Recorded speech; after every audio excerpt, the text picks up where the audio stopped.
So how can you make a private photo album on the iPhone? Let's talk about it and let me show you how it works. So if you're new here on this channel, consider subscribing because there are plenty of tutorials on this channel coming up and I don't want you to miss them.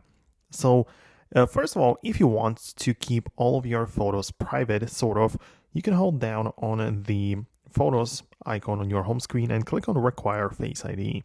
And as a result, your photos application will be protected by your Face ID. So, you will have to scan your face once again or even type in your passcode as a backup solution. But that's like a general way of, locking the photos.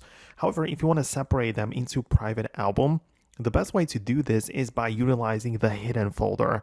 So whenever you open up your Photos app and then go to any pictures, you can tap on the three dots and click on hide.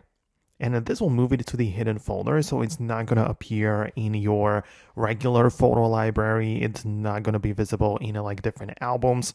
So it's just going to be, like hidden away.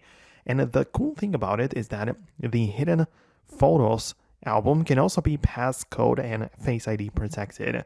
So you can see as well, I need to scan my face to get inside. If you don't have it set up that way, just go to the settings, apps, and find the photos right here.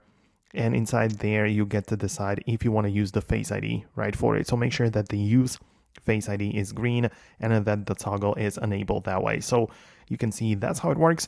Let me know if you managed to do what you needed. Thanks a lot for watching and your support, and I'll see you later in the upcoming tutorials as well. Thanks a lot, and I'll talk to you later.